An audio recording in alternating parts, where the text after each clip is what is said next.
Welcome, everybody, to another show of Paranormal Into the Night with me, your host, Dino Ewell. That's right, a show that 2 years ago started out as an Art Bell chat Facebook group and has turned into what it has become today, Paranormal Into the Night, which is very, very cool. And congratulations to Art Bell. Had a baby boy today. So very, very cool. What else can I tell you guys? I appreciate all of the support out there, okay? Because of the show growing and all this other stuff. It's just awesome. It's just awesome. You know what? I think let me just make sure everything's streaming live here, okay? Looks to be. And yeah, we are streaming live on Facebook every Saturday night at 11 p.m., okay? And streaming live on YouTube 11 p.m. every Saturday night. And what you can do is join the group, okay? Paranormal Into the Night. It's also up on iTunes, so you can search there, everywhere you get your podcasts and all that good stuff.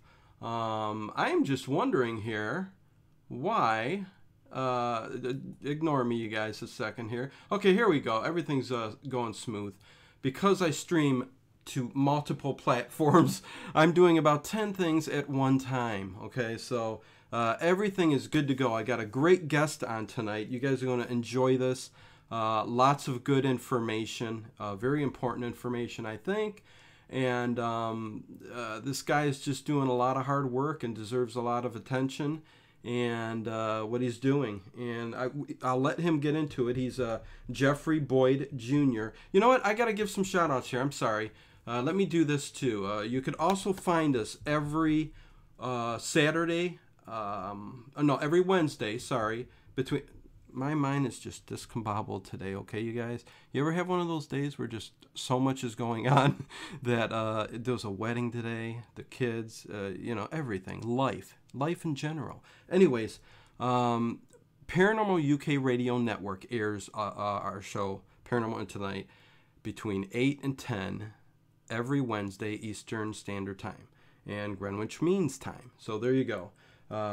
With that said, let me throw a shout out to Ancient Aliens Worldwide Facebook group, okay? My friend Leonard over there, he has a show that he started up here big time, Orion Rising. Go like his page. It's got a great group. Richard Giordano's out there somewhere. He should be in chat somewhere, but he's got Paranormal Code. That's every Sunday night. What else can I say? I got a lot of people. I want to get to my guest, but you guys all know who you guys are who are supporting me, and I appreciate it very much. And let's just get to Jeffrey Boyd Jr. I will let him talk about what he does. He's the Independent Research Society. I believe he's the founder of it, right, Jeffrey? Yes, I'm the founder. He is the founder. Yes, I should have known that. It's a network of truth seekers and speakers, and I will let him get into that a little bit more, and we will go from there. Jeffrey Boyd Jr., how are you? Man, I'm doing good, hanging in there. Yeah, this is like the last show of the little streak right here this week. It's been crazy. Yeah, you've been very busy, as well as I have been, and I'm up to the last minute of the show. I'm like, that's why I'm just like, you know, wait, where's my mind at? You know, you ever get one of those days where you just can't keep things straight? But oh, today was one of them. There you go. But I do appreciate. I do caffeine about an hour ago. Oh, really? Yeah. You know what? If I took and drank a cup of coffee right now, I don't know what would happen. You know what I mean? So, yeah. Anyways, ever since that dang mummy thing came out, man, I haven't been able to hardly sleep. Oh, we'll be talking about that. We'll get into that. Yeah, that's the first thing we'll talk about after I let you talk about your Facebook group. Okay, let's talk about that first. The Independent Research Society. I think it's exclusive to certain people and stuff like that. I'll let you explain it a little bit more. Tell me how you started that up and what that is all about. And I know you got a book in the works too. And throw out your Patreon page. Let's get all that out at the very start here, and then we'll go into all of the great topics that we're going to talk about. I just started the Uh-oh, Jeffrey, can't hear you. No. There you go. All right. I don't know what happened. What happened there? Your I volume. don't set my headphones. Can you hear me better? There you go. Much better, Jeffrey. All right. Yeah, I had on headphones. They seem to work good on some things and some they don't. No. Yeah, they're brand new ones, but that's live radio. Yeah. No, all good. You sound good now. Yeah, we started off. I mean, I had all these things. I started the same exact way you did, listening to Art Bell every night. My entire life, then George Norrie, and then Ground Zero, and just all of them. I was like constant input. Like I always needed it. But eventually, over time, you hear an expert on like every single thing. But I was studying like morphic genetic resonance, like I don't know if you know who Rupert Sheldrake is, but then I started looking for more answers, like in archaeology, looking for references to technology or scientific references, and I started finding them too. But then I worked as I got trained and worked as a metallurgist, and I literally went and took a job just because of a lot of questions and a couple of theories I had on ancient aliens. You had a lot of the same questions repeat over and over again, and one of the questions I asked was the first thing is when I look at something with scientific method is just what is it, and then got a test done, and the chemical analysis came back that it was, almost 40% water. The Giza pyramids were, and you can look at the Sphinx and tell that it's weather eroded, and you can look at the pyramids and tell that they're not, and they're two different colors and everything. But I answered a phone call with one of my friends on Aquarian Radio, and back then I was in the Mars Research Society and the Lunar Anomaly Research Society. And I answered a couple questions on a radio, on a radio show, and after that it just took off. But I ended up having all this stuff, all this research that I had done, and they were across so many different subjects that I was like, what, I need to get all this stuff written down into one place. And so I put the Independent Research Society because it was all independent research. And then the group just started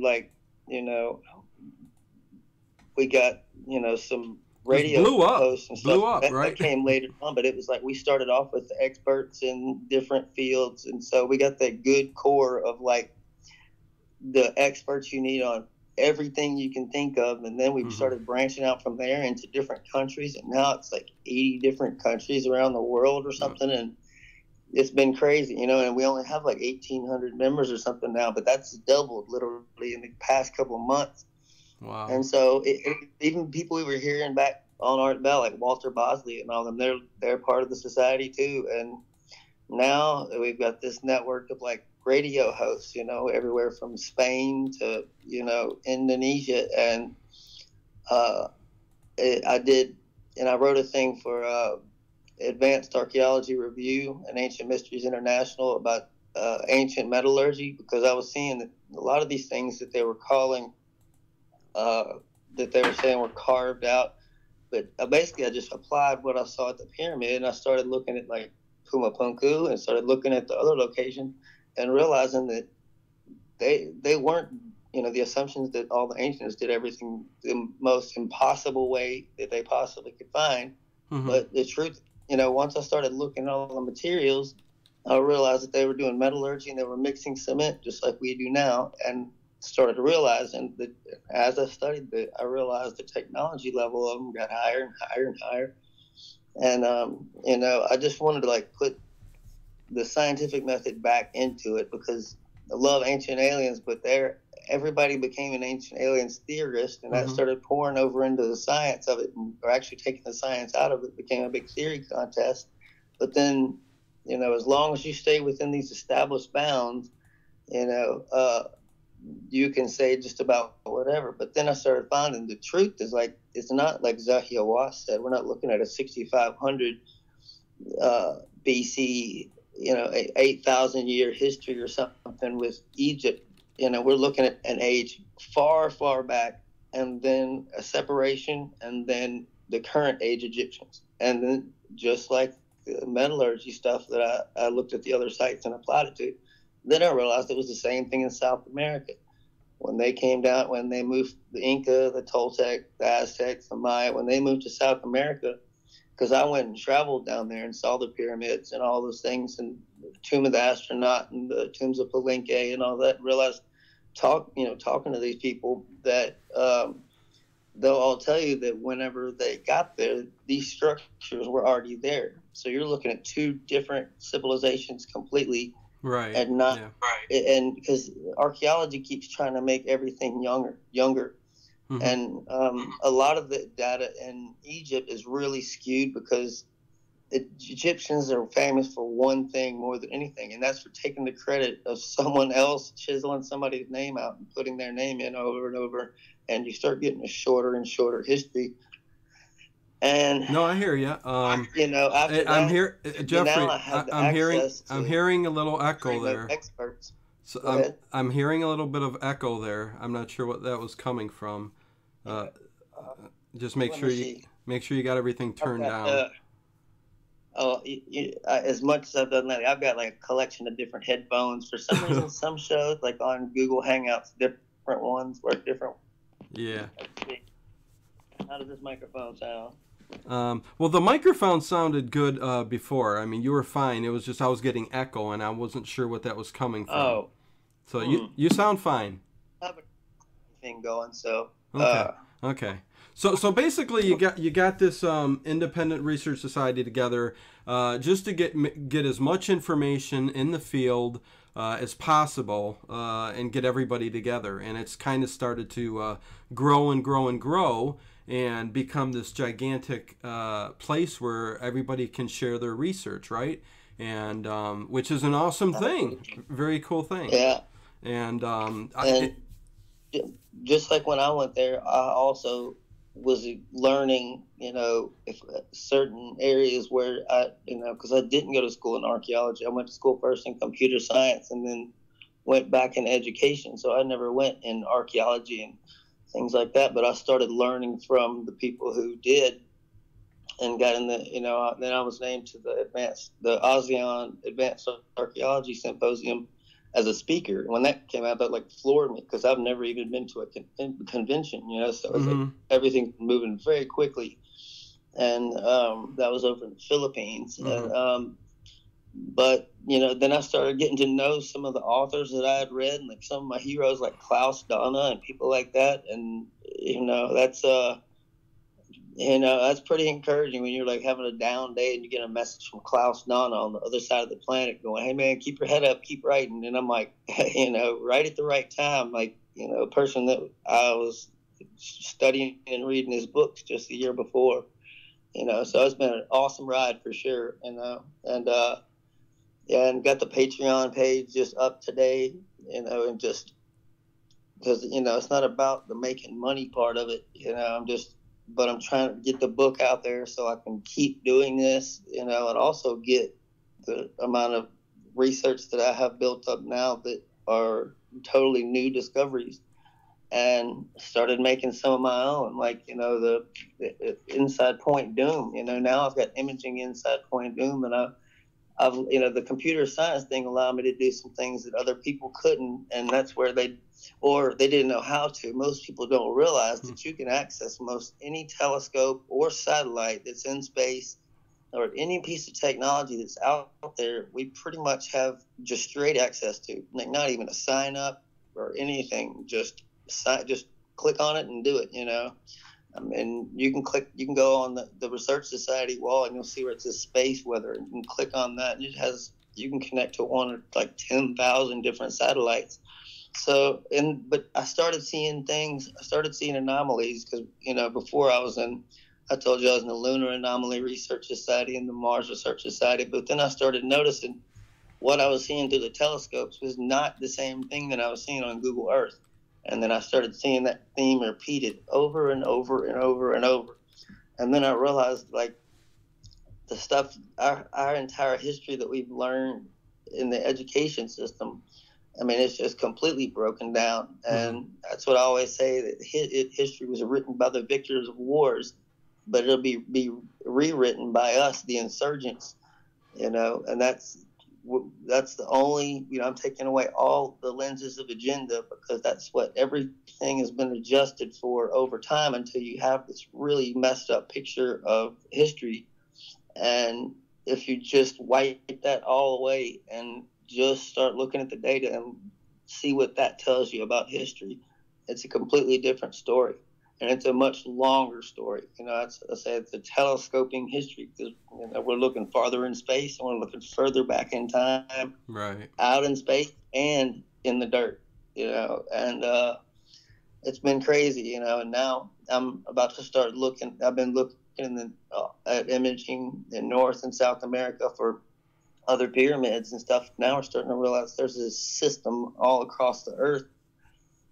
George Washington said the first time he went into the Ohio River Valley, where you're at, the rest of my family is. They Yep. in Ohio and Indiana, Arkansas, Missouri. He said, and remember, he had been to big cities. He had seen a lot of things before this point.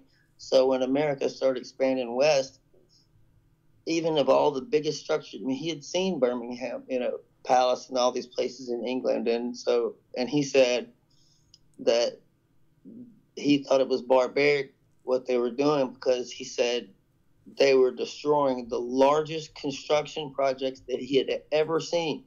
Now that's a pretty big statement in itself, because we know what he had seen pretty much. He had been to Boston, he had been to all these places, and he said they were destroying the largest building projects, pyramids, mounds, and entire city-states. So there were still some populated and some not, most not populated. Anything they found not populated was just totally level, and that stuff is still sitting out there right under our feet. And that's what everybody needs to understand. You can walk right out your door and do archaeology and make real discoveries, because North America is almost untouched just because of the history we've been taught. Oh yeah, no, I mean, and a lot of people probably didn't even know what they were looking at, when they found this kind of stuff, but yeah, you know what, I do got a list here, so we'll try to stay on topic with some of them and then just veer off as we go along, whether it's true, false, whether it's a hoax, whatever it be, okay, it's stuff that's in the news right now, and it's like something that I want to talk about, and I just want to get your opinions on this stuff. So, I mean, the first thing definitely is the Peruvian mummy that is everywhere, all over Facebook right now, and everything. Yeah, I got my own opinion, but I'd like to hear what you think about it. Well, like everything I do, I put up a post. You saw it the other day whenever I said, people were asking me, and I'm like, I haven't had a chance to look at it, but I'm going back and I'm looking at the anatomy of the body, and simple things like counting the ribs, counting the carpals, metacarpals, phalanges, and then I started asking just simple questions. Because I've even talked to some investigators at Gaia, which is pretty cool, because now it's like they kind of they might ignore me right off the bat, but then later on they come back and want to talk to me, because I think they realize how many people are going to hear whatever is said, and I think that's pretty cool, but the first thing I asked was, are they being really open about it, as in people coming in and examining it? Because if you have a real discovery like that, you want people like Klaus Donna, that are world famous, the curator Austria, to come in and check it out and be open about the thing. But it just seemed really commercialized, like we're not going to give anybody any answers until we make some money on it type thing. And then, but I got them, they started answering some scientific questions I was asking, which are simple, because I know the way those things are tested. And I said, did they do a cranial volume test? Because when they do head binding, because they kept, the news is trying to connect it to that. Even in the Washington Post, it was right below the mummy. It has a picture of a diagram of how they did head binding, trying to connect the two. And there are elongated heads and giants that the Smithsonian people have been destroying for years. And that's one of the things Klaus Donner shows in his book, The Hidden History of Humanity. And you can find the PDF file of that book in the file section on the Independent Research Society wall. Anybody's welcome to go check it out. And but no matter how much you deform a skull, even if you were to get somebody's head to be 3 feet tall, the volume of the inside of where the brain sits never changes. Mm-hmm. It will always be exactly the same no matter how much you deform the skull. But they had no answer on the cranial volume test. And I said, well, I might actually be able to approximate that just from the little 3D scans. And I was like, and so I asked, okay, where was it found? Was it found by itself? Or who found it? And the answer was it was found in a complex of tombs. And so I asked the opposite question of what I wanted to know. I said, so it was found amongst other human specimens? And the answer was no comment. And that's an answer all in itself. And, but they're... Well, can't they specifically... they're not being open about it, really. And any talks on getting some DNA from this thing at all? I mean, any talk on getting some actual DNA samples from this thing? If it's, you know... They did. That's one of the things they claim. They took brain tissue and they took other they said it still had its organs inside of it, and that they had samples sent off to 5 universities around the world. Mm-hmm. But then I couldn't find out what universities or what doctors doing anything. But when you look at any, just go look at any find of any mummy recently, in recent history, and you'll be able to instantly find out who did the test at what university. Even before they take the samples, they know where they're going to be sent off to. None of that information's there. There's a complete blank on all of the data that usually goes with it. And that's just something that you would want to get out there immediately, Mm-hmm. And so... Well, yeah, I mean, I know DNA samples and stuff. I don't care if it is an alien or not. The only thing I want to know is what the truth is, whether it is or not. And that is the truth, though, isn't it? I mean, if it's an alien or a human, either or, that's the truth. If it's an alien, tell us it's the truth. Yeah. If it's a person, a human, tell us it's the truth. So, yeah, I mean, I kind of get what you're saying, but, I mean, your thoughts. I mean, do you really think it's an alien, or is it a... that's what I said to the investigator that went down there that was doing the filming and all that. Just a lot of those answers aren't there, and it totally stands out. And then you see, I'm like, if it's going to be a hoax, at least let it be connected to the people who were involved in the Roswell slides things that obviously they either didn't take enough time to even look at the slides themselves before they sold $100,000 worth of tickets to view the things first, with Jaime Maussan and all them. And even the guy in the Gaia video who is speaking first about the specimen, he's from the University of Mexico, in Mexico City. That's where Jaime Maussan's from. That's his guy. And so you see him surrounded by his own guys, and the data's not there, and it's just... It's everything that would be involved in it if they were trying to hoax it, which it would be a very elaborate hoax to put together an entire body, so it would, I think it would be more of changing a human or a mummy that they did find, but it looks like it either, I thought that they had plastered it or something, but a lot of times the skin does, when it does get preserved good, it's when it dries out real fast and then sealed away. And so the white color is not totally out there, but if you look at most mummies, they're not pasty white. They're usually like a leather type color, and just the things that I see in all of the finds of the mummies that they find every month around the world, the same data is not there.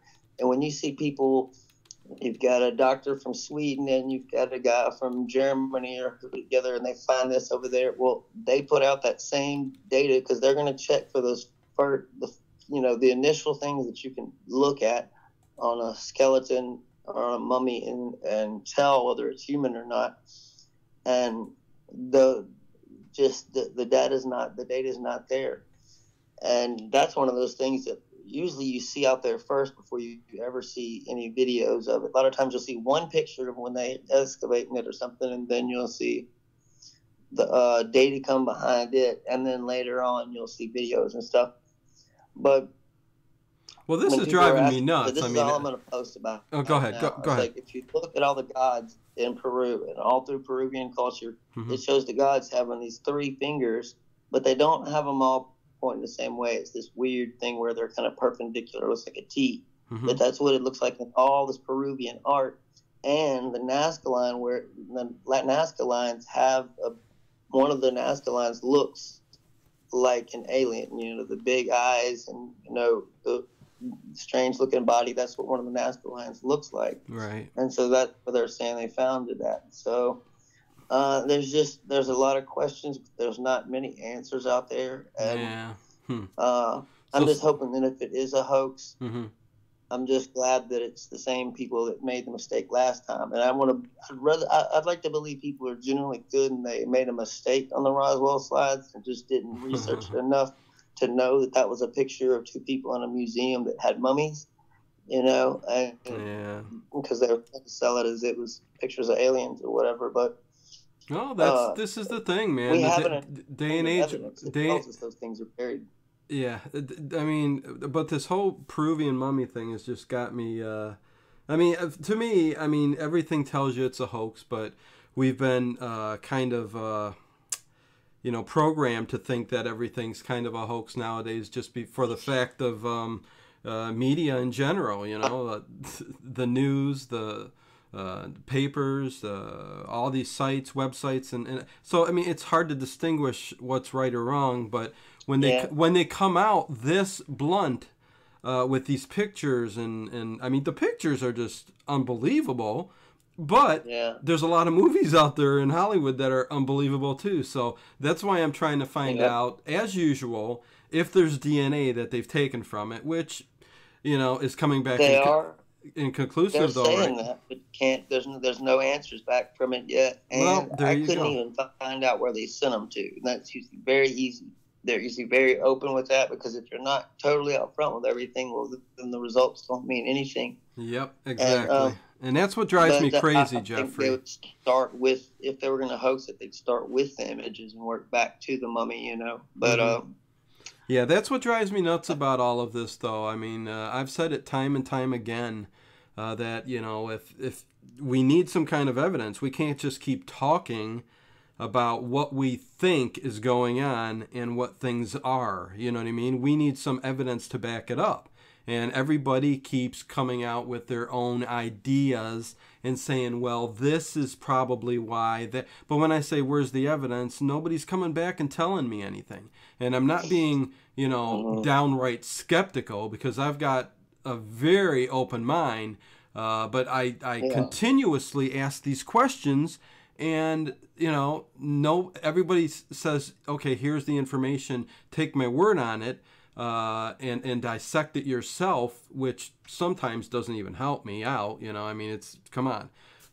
It's just really driving me nuts, So we'll move on from the Peruvian mummy, because there's no evidence out there whatsoever yet on that, right? So, yeah. Yeah, well, there are, and there are people out there, and it is about money, but it's also, for the same reason I want to open up an independent lab. That's what I want to use the money for, and that's why I'm writing the book, to grow it from a society to a foundation. Because a little bit of money going to independent researchers goes a long way, because they are looking for the truth, and they've been used to working with no help. And the ones who are funded, and you have these people who are well funded.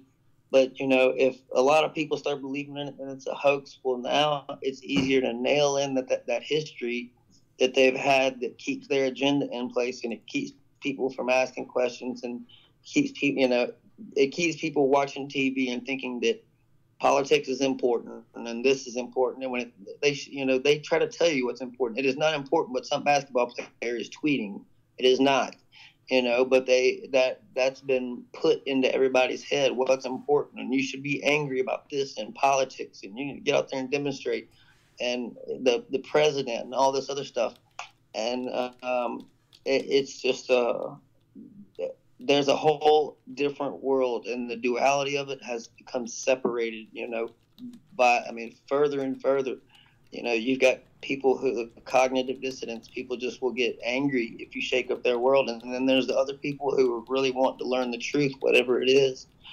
And the truth is our existence and everything that I look at, from the sun to space from UFOs to all of it.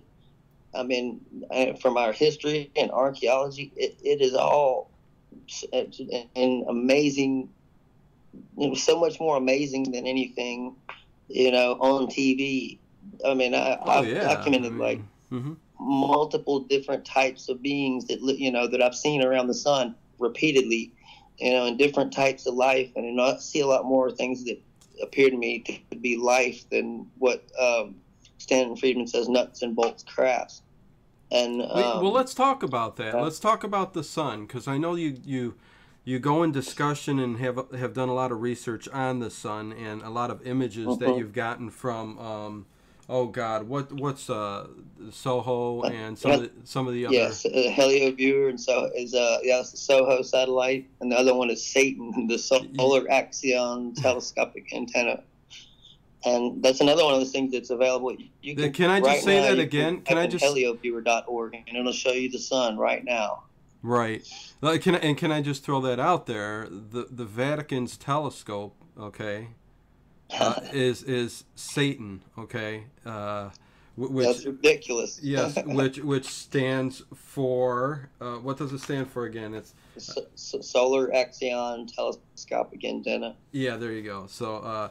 And that's what drives me crazy sometimes, Jeffrey, is that all of these things that just connect, the dots connect and are very strange in the paranormal universe. It's just, and not even that, on the fringe universe, I'll say, because paranormal and fringe could be two different types of things. So, it's very odd. But, continue with the sun. I'm very interested in that. Well, one thing, go look at, and I was telling you how things connect, and if you just don't look at one thing, archaeologists, they try to look for archaeological information and data. Like everything written by the ancients was archaeological information, and then it doesn't make any sense. But if you read what actually is out there, and like what Thoth wrote about, if you read his writings, the Emerald Tablets and the Book of the Dead, it reads like a current day physics book. Like one thing that said, that physics tells us that there is a Rosen bridge or a wormhole at the center of the nucleus of an atom, but it would take, quote unquote, the power of a star to hold it open. And so I posted the Egyptian things along with pictures and videos that I have of the sun, where you see 5 or 6 things sitting in orbit around the sun as the sun rotates, like in geosynchronous orbit, so coming around at the same time. And right where they're orbiting, a sunspot appears right below them, and then one by one you see the objects go into the dark spot and then close off. Well, that's what ancient Egypt, not the current day Egypt, but the oldest text that we have. Yeah, they talk about accessing the world. They talk about it via stargates, and the world you getting there through Sirius A and Sirius B, and that's what they told us. So over and over again, we're finding that the ancients were not just telling us fairy tales and myths and these things. They were telling us, repeatedly. On every continent, we're finding that what they were saying and what actually is the truth. So it seems like when I looked for that scientific data there, it was there. And it matches up with what you see out in space, and even the construct of reality and how it's built. And the things Stowe said, about, he always called it space-time, the fabric of space-time. As you move through space, you move through time. And now our physics is caught up to that. And you see, as our technology gets better, we understand archaeology better. And that's because, I mean, anybody who has a logical mind will understand the reason why is because we didn't understand what they were saying before because we weren't just technologically advanced enough to yet. So then you start getting a very different picture of what the ancients were. And you see places like Angkor Wat in Cambodia, and then you see the LiDAR scans. It's laser imaging from space, and now we can see 4 miles deep, 6 kilometers. Before, the best LiDAR was 15 meters, 15 M, and now we can see deep into the earth. And when you look underneath what has always just been this temple, and out in the jungle, when you look at it from a satellite and look under the ground, it looks like a massive motherboard, like of a computer. The temple sits in the middle, but then all around it, it's got these little swirls that look like microchips all the way around it that are underground. And then you start seeing that at other places, and but we don't even understand what it was. But the whole story of Angkor Wat was that he was taken up into space, and when he came back, he built a temple that looked exactly like the vehicle that took him. But now when you look at it from a satellite, you see what looks like high technology under the ground. And on the walls, the carvings, you see, just like in Vedic tales in India, you have humans observing and recording wars and conflicts and things between different races and different species. Like, you have these carvings of things you don't even recognize, and it looks like it's got its foot on a snake type creature, and it looks like humans telling the story of something they were seeing. But that's the Mahabharata and the Brahmanas, they're telling a story of this high technology war in India and Pakistan and Kashmir and that area.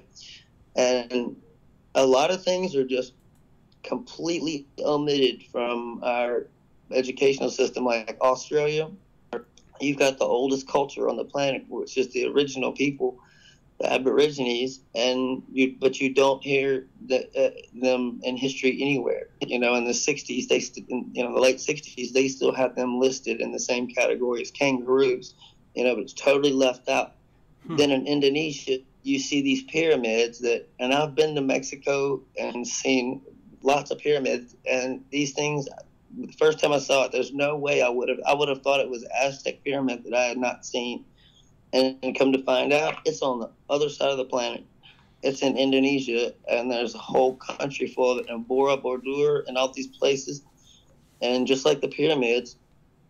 And then I find other researchers who have come to the same conclusion, then I'm happy about it because I came to the conclusion that it was a power plant. Okay, I was going to say electricity, and then I found out Michael Tellinger saying the same thing. It's very reassuring.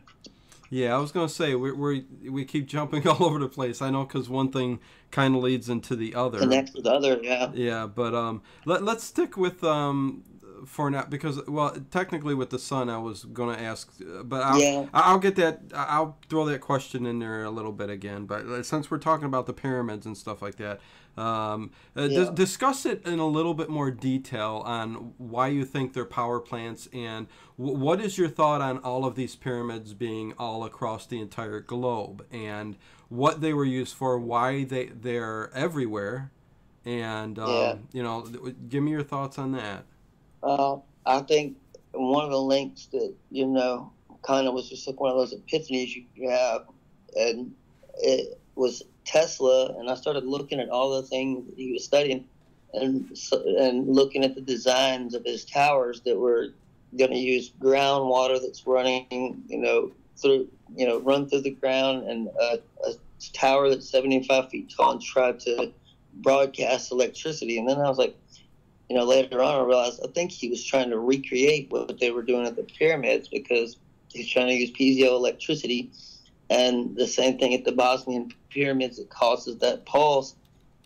You leave the negative side up, you pull the positive ions down from the atmosphere, but you see the same little technical things no matter which country you're in. All these pyramids of this age, Indonesia, Mexico, Egypt, you see the same qualities in each one of them, like they're built on quartz.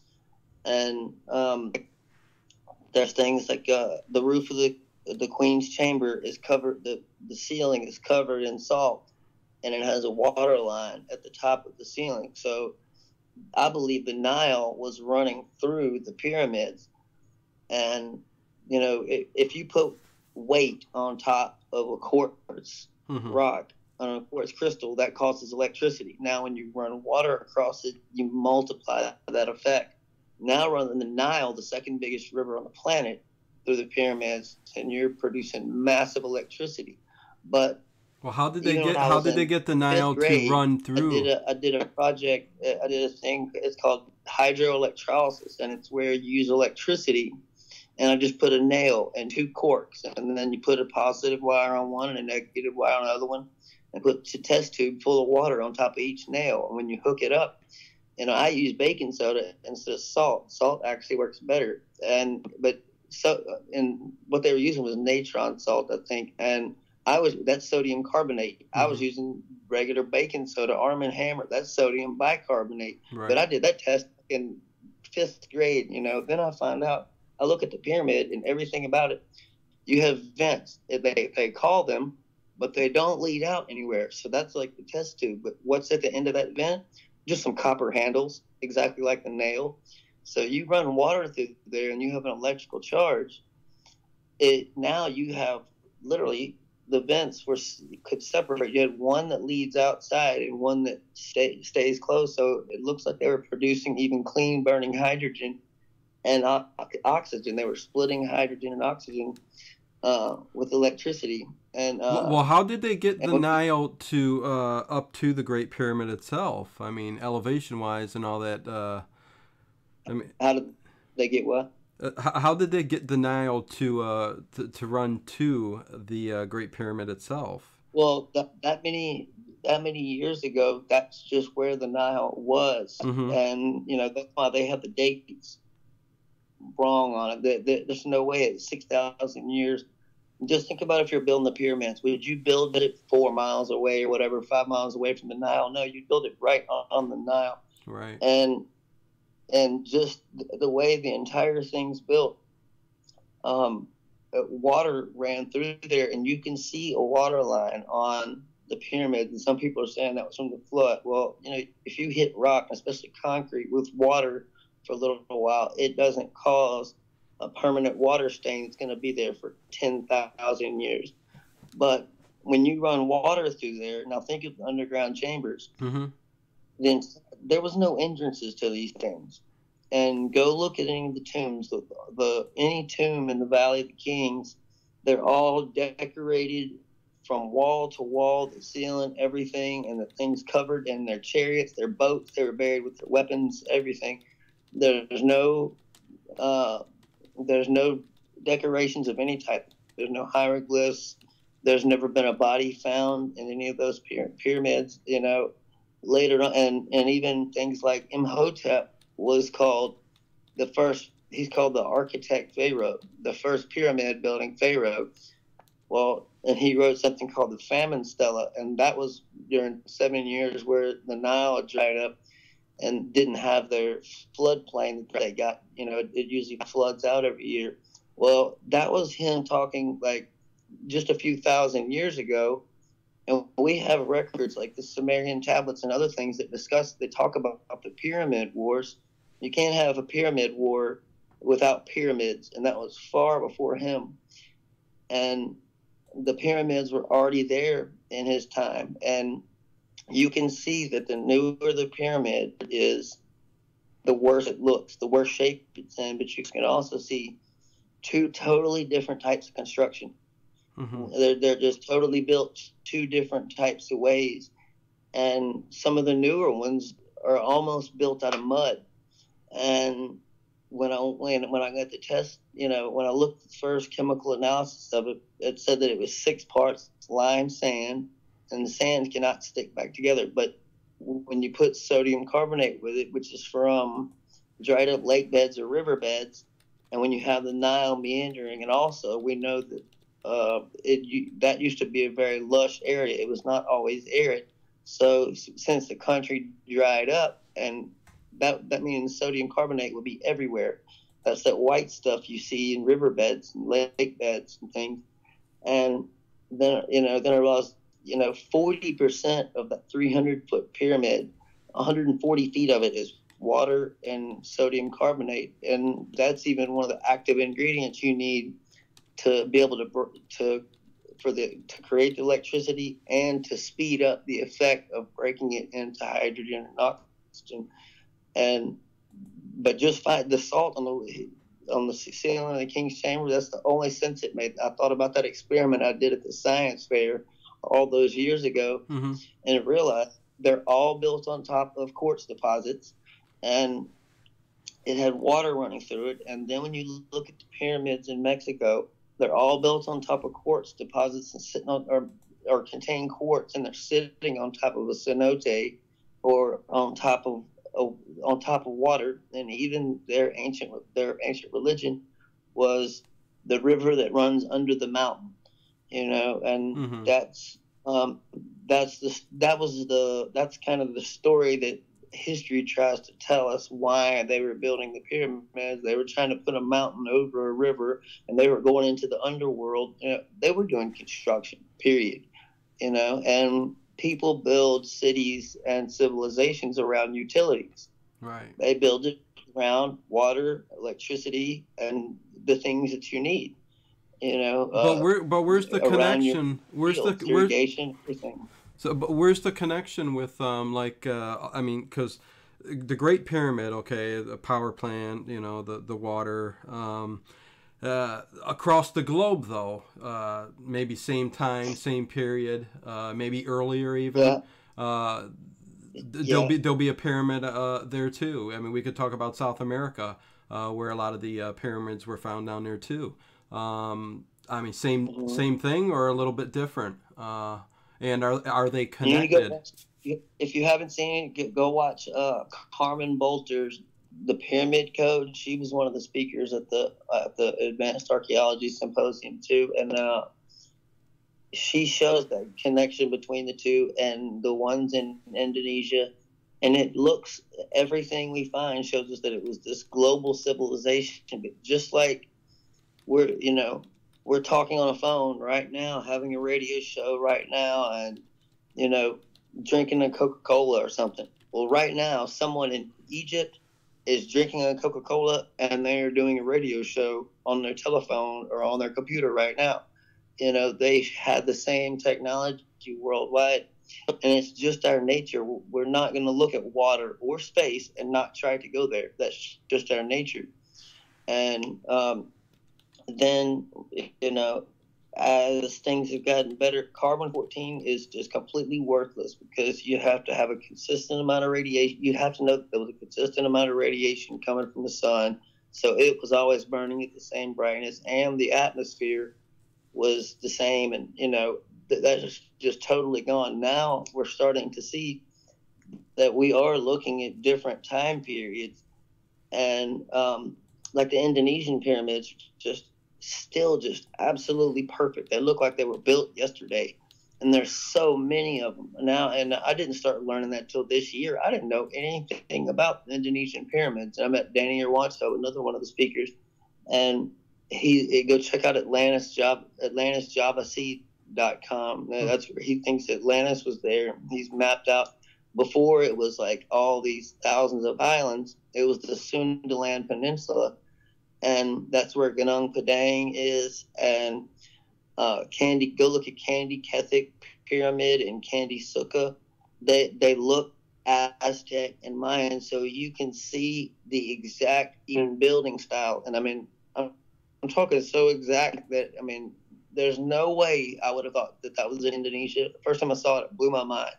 I was like, this looks exactly like what I was standing on in Mexico 10 years ago.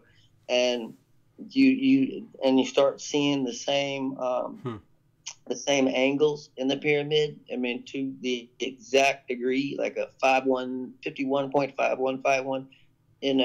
But they put scientific data in there for us to find, or that was just what you needed to make it as efficient as it possibly could be. And so that would mean it was a shared technology between civilizations, or like you've got Americans all over the world. It was, I think it was the same back then. We can't assume that, like, history tries to always assume that no two civilizations knew each other unless they were at war. They did things as hard as they possibly could, and everything we're finding now just shows us that all of that is just absolutely completely wrong. And I don't want it to be any certain thing. It's just what we're finding. And like another guy that's in our group, in just an awesome book. I've got it sitting right here by my leg, The Nine Waves of Creation by Carl Johan Kalleman. Mm-hmm. And that's just go to CALLEMAN, Kalleman.com. And it is just, every page is just like a little aha moment. It's like, oh my God. I mean, it shows where the minds, where these complex designs they had. Then when you do the mathematics of it, you realize that they were talking about technology and telling about. I mean, they had advanced knowledge of astronomy and things like that. For one to count down, now just think about that. They make their calendar thousands of years ago. Mm-hmm.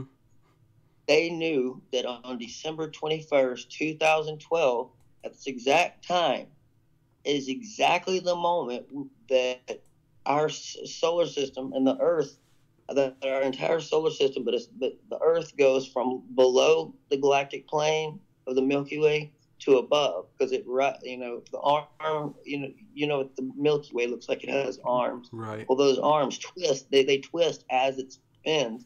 And so you have this rising and falling to where we're above the galactic plane or below it. They said thousands of years ago that wasn't the end of the world coming on 2012. They knew that was the day we went from below the plane to above, and they had it right to the exact day. And that is like astronomical. There's no way that they could accidentally do that. And it's just the biggest event possible, and for you to look and go, they knew thousands of years ago that today, I remember thinking that day that we were going to rise above the galactic plane of the Milky Way. So they had full knowledge of the rotation of the arms of the solar system. And then we find out Shiboba was the dark lines in between the arms. And you start finding it's scientific data, and it makes sense that way. And it's just so much information, and they were tracking. You can go look. I forgot what the book's called. The Popol Vuh. And you go look, and it has a picture of a guy, and it has the lines and the dots, and you'll see Mars in the background. They have the position of Mars on all their stuff, and so they're keeping track of where the planets were. Some of the planets they can't see, just like you see in Samaria in Iraq. Mm-hmm. You see where they had the planets right above his head, all the way out to like Neptune and Pluto. It has 9 planets, and it even shows the rings of Saturn, and it shows a ring around Neptune. And we didn't even know there was a ring around Neptune until I think the late 80s, early 90s. So they had to have telescopes back then or something optically that they could, yeah. see our solar I went system. To the Tomb of the Astronaut, and it's like on the cover of the vault. I mean, everybody's seen it on Ancient Aliens. There's a picture of him in a little rocket ship.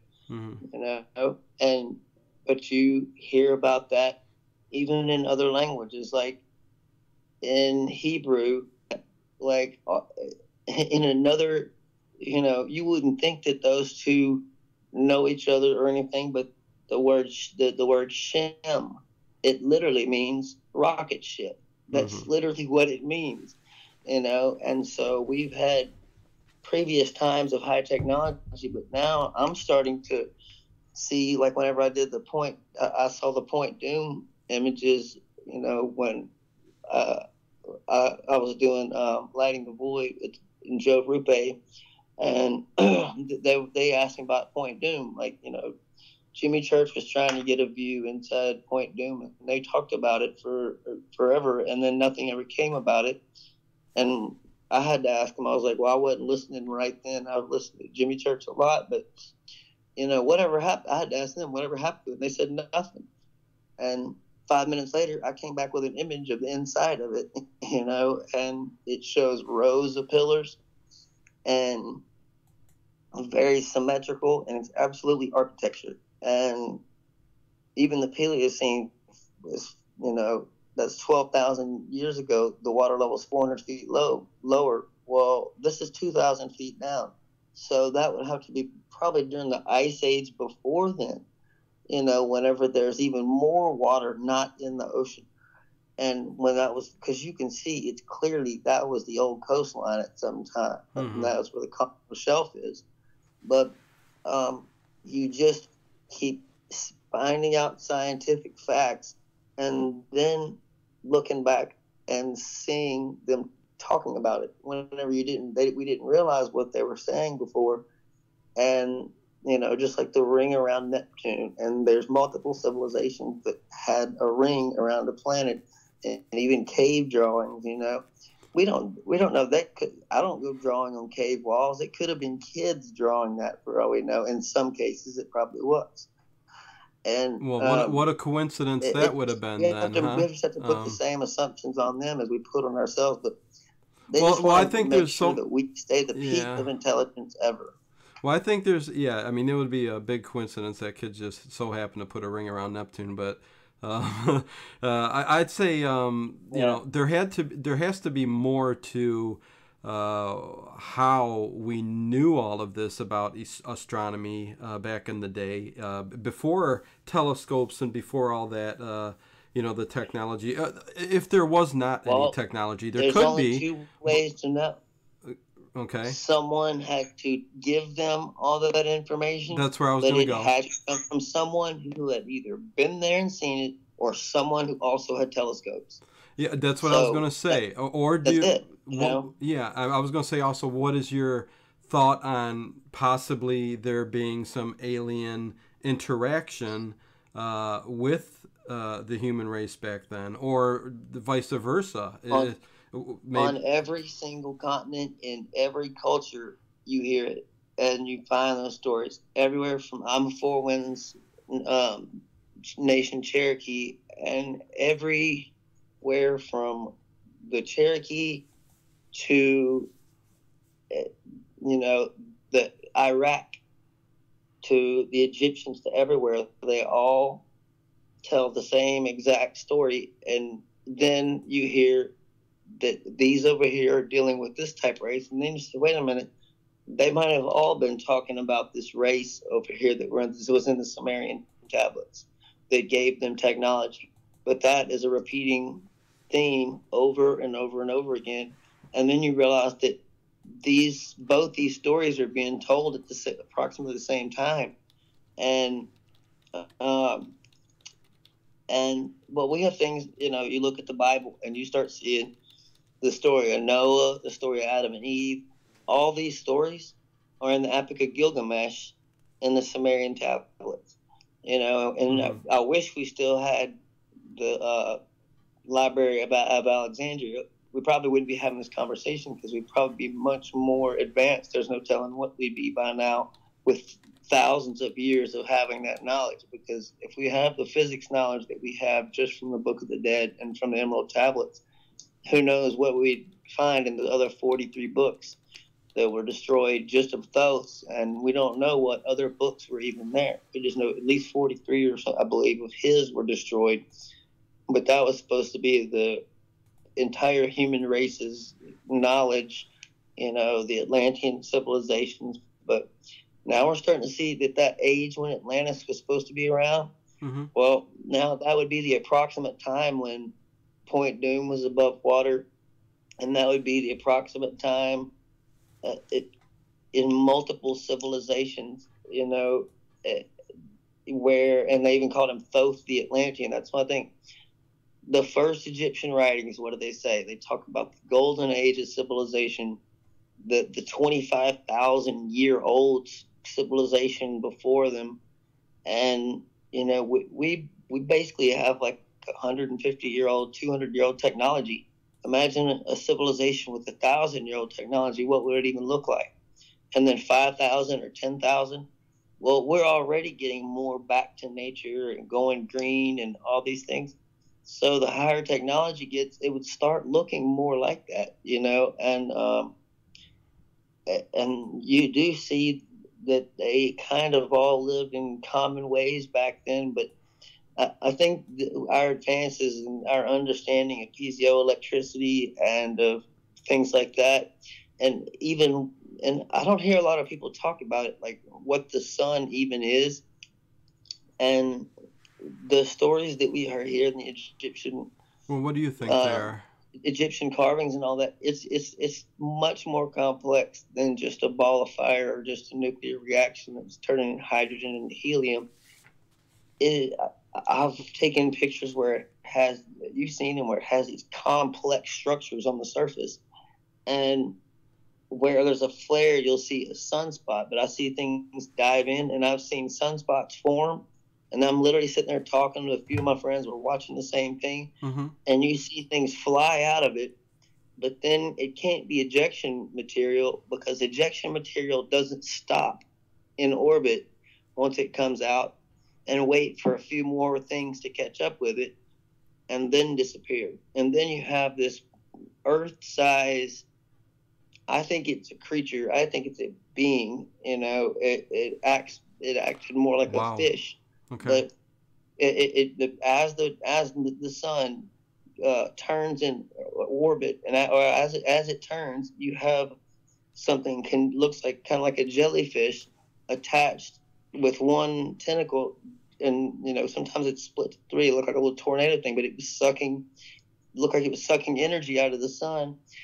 And while we're watching it, people are like, oh, well, it's like a tornado. You can tell it's a vortex right here, and it's causing a bubble up here. Well, that theory works until the thing kicks really hard and swims away, and it kicked so hard, it kicked up a 1,500-mile tall wake on the surface of the sun. And, So it would have had. So it would have had to been a creature that was. A bubble would float away. This thing shot off. So a creature would have been actually made of the same material as the sun, then, right?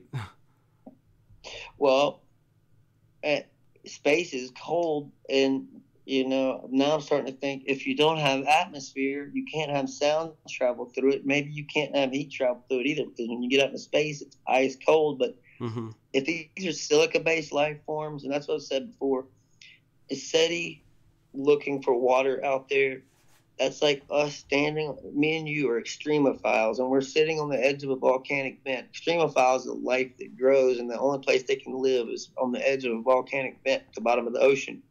But us, making that assumption and looking out into space only for water, that is exactly like you and I sitting there on the side of a volcanic vent, and we're looking with a telescope across the ocean to find a sea full of life, trying to find another volcanic vent, because that's the only place that life can be, possibly.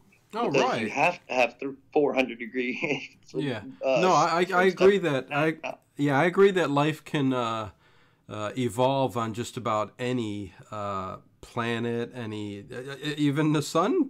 Possibly there could be, even totally. though anything's possible. But basically the Egyptians thought that, there's basically portals in this in the star systems. In the Literally, stars themselves.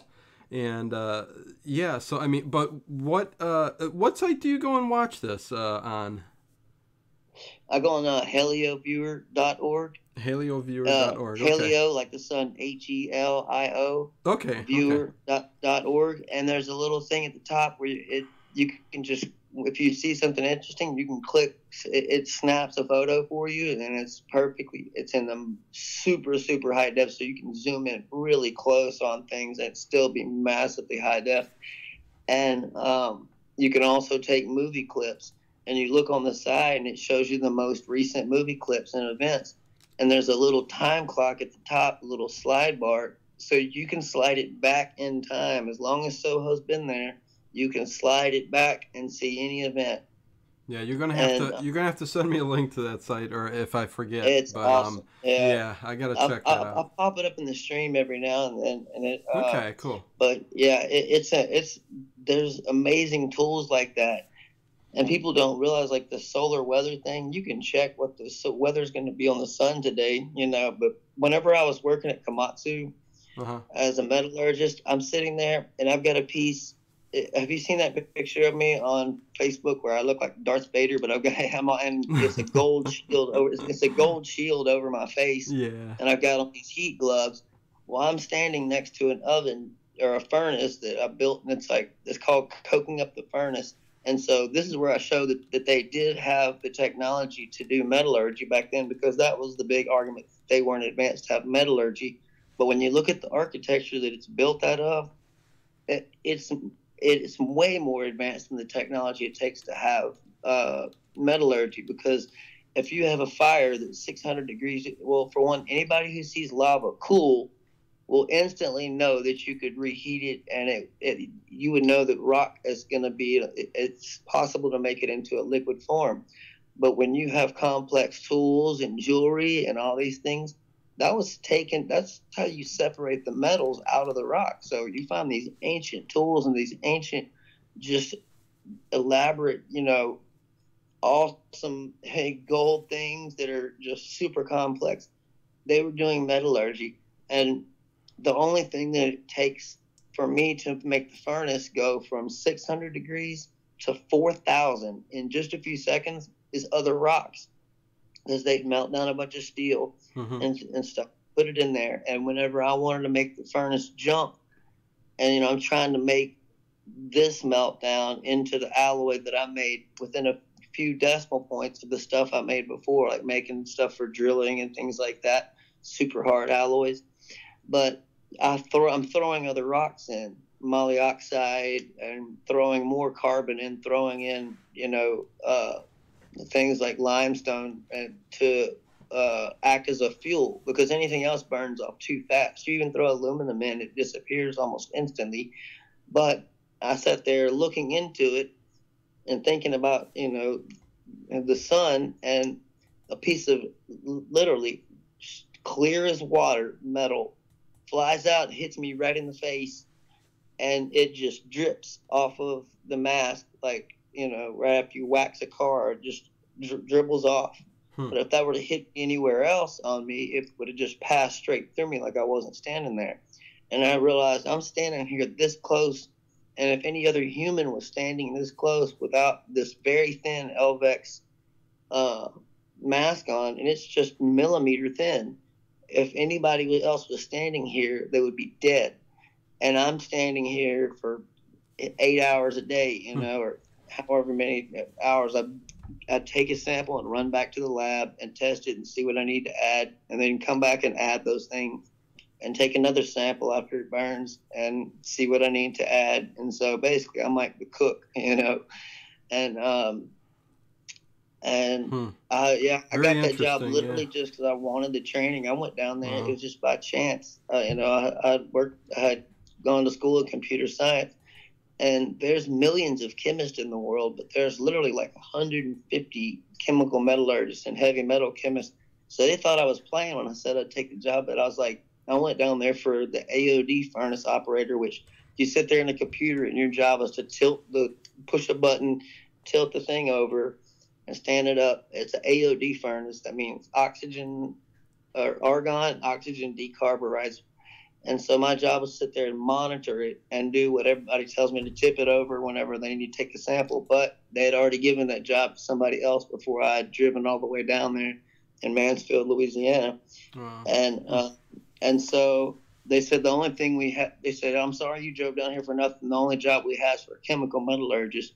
And I said, I'll take it. And they're like, oh, seriously, like, Yeah. you think you can do it? And they said, well, I see on here where you have taken chemistry before. Mm-hmm. And I was like, I can do it. But then I found out, yeah, that was the most challenging job. That was like doing MMA or playing football at the Mm-hmm. same time you're writing an algorithm in your head, or, Yeah.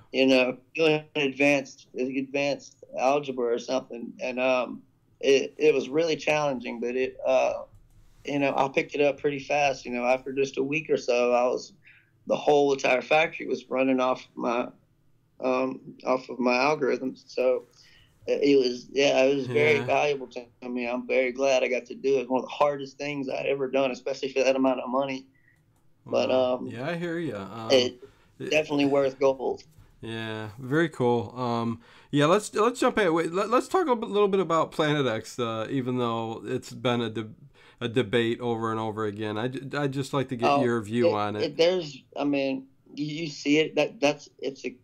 It's the same thing we've been talking about. You see it written down in archaeology, and them telling you what's going to happen in the future, just like the Mayans telling us that we're going to rise above the galactic plane in 2012 on exactly December 21st.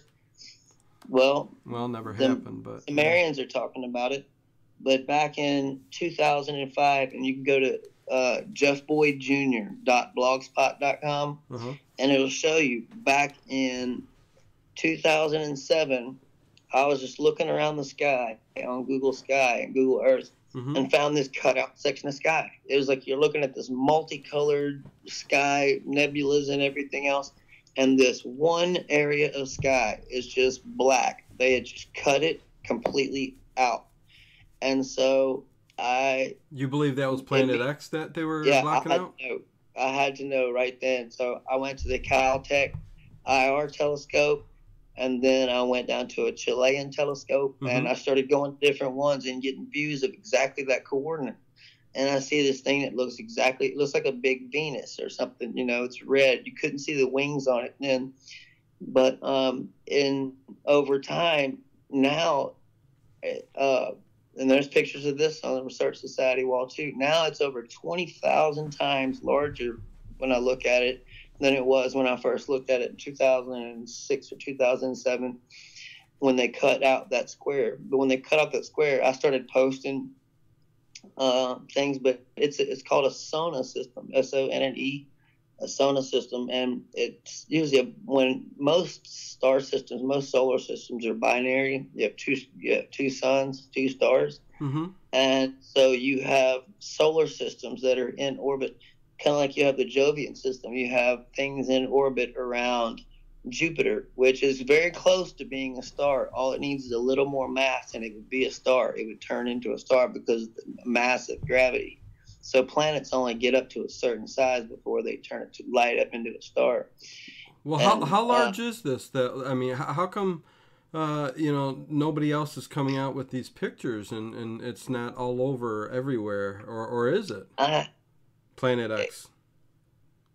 I don't know. It was really easy for me to get the information, and I encourage people to look at the pictures I have on there, but go onto it, and the coordinates are on my page for that cutout section of sky, and you can go drop those coordinates. Actually, in Google Earth right now, in 2012, they finally gave up. Because even on the page, and if you're looking at it again, it's jeffboydjr.blogspot.com, and go down it, you'll see it says Google cutout section of sky. What are they blacking out? And it's a complete solar system. It's a star. It's a brown dwarf star with planets around it, and some of those planets have moons. And then you see all this other material. And see, back then they called it the Apollo group, so they can name it something else, which. That's not too comforting, because the Apollo group, that means the destroyer. And so it's dragging all these comets and all these asteroids and things that it's caught on its way on this long elliptical orbit or whatever. But you said wing too, though. What is this? The wings are because what is it made of? It's made out of it's almost totally made out of iron.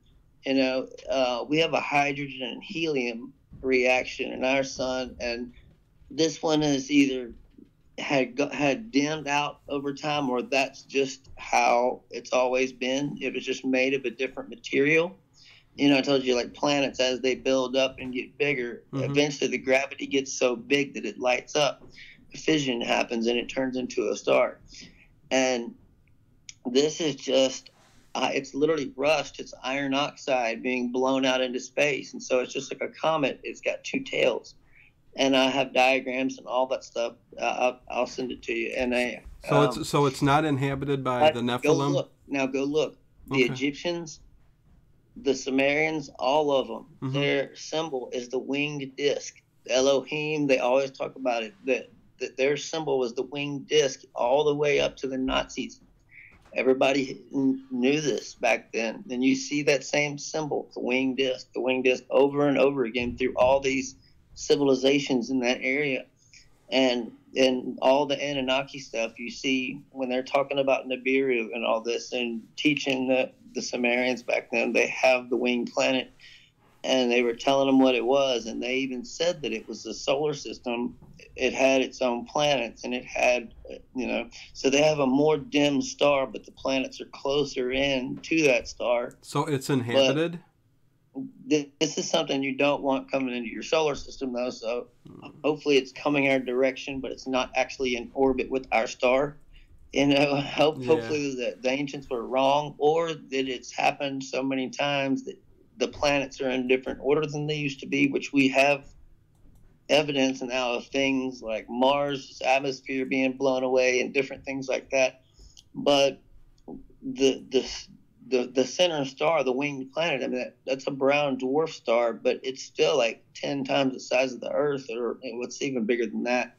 I mean, it's just massive. But it has planets around it, and it's inhabited, though? I don't know why. It's something, I guess they just don't want to freak people out or have to lie even more. They just kind of just don't bring it up ever, or every time you mention Planet X, they keep pointing out the Kuiper Belt and pointing out to Pluto and go, like the newest news is, we just found a planet, call it Planet 9, or now they're trying to call it Planet X or Planet 9, and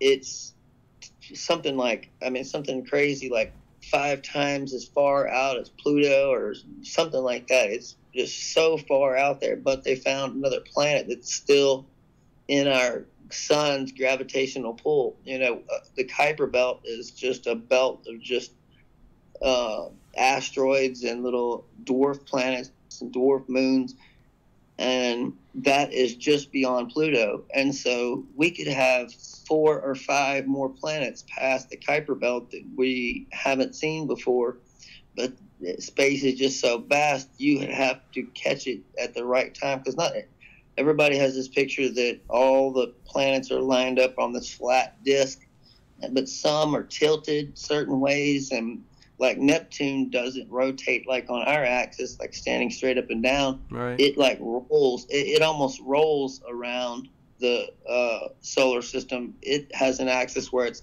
on its side. So its days, and I guess its north and south would be where the sun rises and goes down. But or you'd have the sun always on one side of the planet, like at the South Pole. It'd be like on the southern hemisphere, because the planet is totally tilted on its side. But is Planet X inhabited? Do you believe? It's absolutely 100% real, no doubt about it. But is it inhabited? Do you believe that the Nephilim will come? That's something there's no way to know, because we're not, well, at least we're not communicating with them, or we're not being told any communications, which you can go, and all the stuff I do is just fact. I don't care what it is, but I got the Crest CIA database that they declassified in between the election. Is very slick, and the inauguration, they let it out when nobody's paying attention, because they got everybody PO'd about the election, and they declassified the Crest CIA database. And that database is everything we have, everything that the CIA has on UFOs, on all the reports worldwide from the Belgian wave, all of them. But we even have this, and this is an independent post on the wall. I'll put this up there, and this is also in the file section, and it's NSA document 41472. So the CIA has an NSA document, and it says Dr. Campaign's key to ET messages, and there were 29 messages that were received. I think the first one repeated over and over again, so they could get a chance to write something down, whoever sent it out, and then 28 messages after that. But that was just one signal that we received. Now that information's there for us to just read, and we were talking about that just earlier today, and people are scared to go even look in the database. I mean, you can just click on at the Research Society and click on the CREST database and read all the documents. Like TR-277 is it's the history of the moon for the last, all the anomalies reported by anyone in the world over the last 500 years. So we're talking about lots of information on here. Over the last 500 years. 500 years. Wow. Yeah. Okay. And it's but I mean, we know with this key cipher, we know for a fact that they've got ET messages, but we don't know what they say unless you decipher it yourself. And but now I'm looking for the file that went with that. They're not going to give you a nice index all the time to go through something they declassify. But we'll talk about that again. We'll talk about that. May be top secret though, what the message actually says. We'll jump back to the CIA documents and stuff like that again real quick. But again, let me just confirm. You don't believe that there's any way really of knowing if Planet X is inhabited with the Nephilim or anything that like Sitchin has talked about or anything like that in the past, right? Well, I mean, if you go by what he wrote and what the records actually say, the data out in space backs it up. But we don't have any way. I don't have any way to communicate with them, and I haven't found any record of anybody communicating with them. But that's don't the records been top secret? But don't the records say that it is inhabited by the Nephilim? So I mean, if we're going to take their word for it that Planet X is out there, shouldn't we also just take their word that it is inhabited by the Nephilim and they will be returning? Yeah. But also we don't know what could have happened to them over the last, if it is on a 3,600-year elliptical orbit, there's no way to tell what, they could have had some extinction level event during that time period. But history says that they've come around to the Earth a few times, and I think Sitchin stuff says that they landed somewhere in like Basra, 100,000 years ago, or somewhere back then. But like the thing I found at Point Doom, it backs up a lot of those things, and things like Baalbek, the Trilithon Stone, a lot of archaeology backs up some of those things, because he said that's supposedly where their little space station was, or their launch pad or whatever, and it just so happens to be, they called it the biggest megalith on the planet because they didn't know about Shoria Gornaya, Kazakhstan, which is a whole mountain built out of stones that are 3,000 and 4,000 tons. And but if you look at the archaeology, different places, it does back up the story, and some people just have a problem with the translation of it and things like that. Like I had a friend who was studying it, Dr. Rita Louise, and she went in and read all of the things that Sitchin was reading, and she couldn't find the word gold in there anywhere. Like in all of the tablets, couldn't find the word gold. But see, these are the researchers that are doing the thing that I am. They're going back to the original thing and finding out for themselves, and not taking someone else's word for it. And that's what I've been learning how to do this year too, is learning how to translate different languages and finding out what the data actually says, and what different symbols stand for, and what their numbers look like and how advanced their mathematics was and things like that. But some people don't agree with what his translation said, but I think he was trying to be. I don't think he really had any objective of, he's already got this amazing story of the Anunnaki. So, I think he was trying to get as close as he could and just thought that this word right here must mean gold or whatever. But I can't remember what the exact word that they used that was repeated. But the word gold, she couldn't, I think she either found it one time or didn't find it anywhere in the tablets, but the other stories of creating workers, and I mean, there's cuneiform tablets that have pictures of them giving us a plow and things like that. So that's again where you see ancient man recording the history of our interactions with other beings, or and we have like Klaus Nana. That's when I started studying him.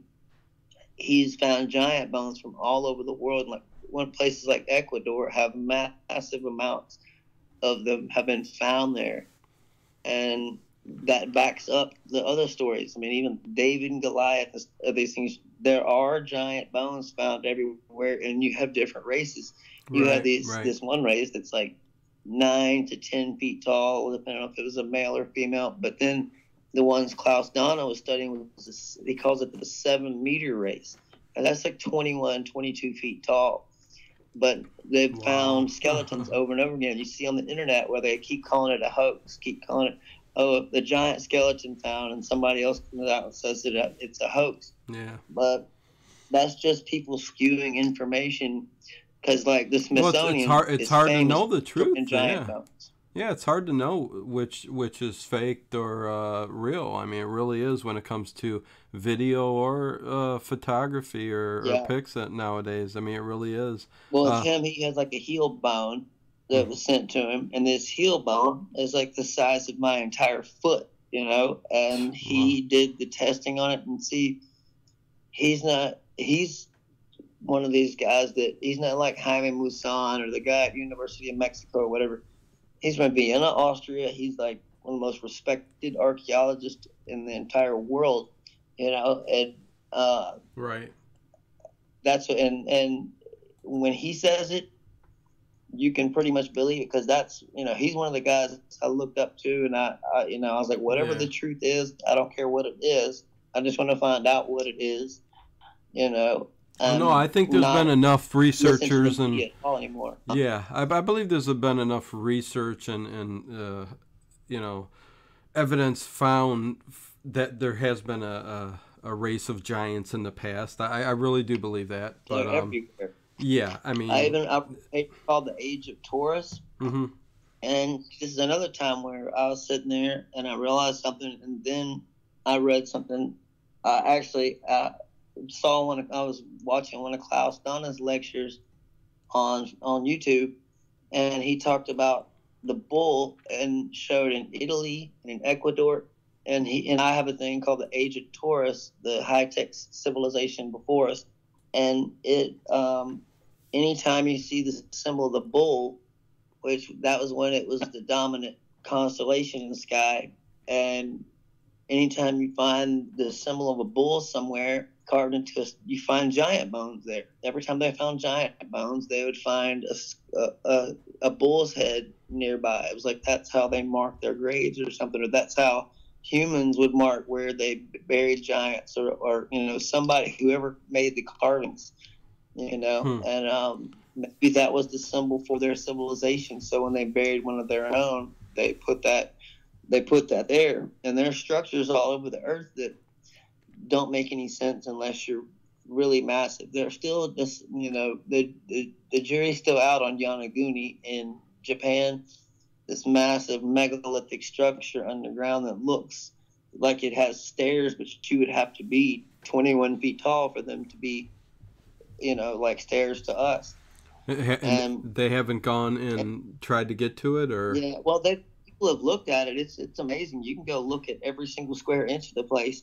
But people like Robert Schoch, he's the one who's done a lot of the work in Göbekli Tepe. he thinks that it's a natural formation, but other people say there's no way it is just because of the complexity of it. But Wow. that's one of the locations I still haven't got a chance to go look for myself.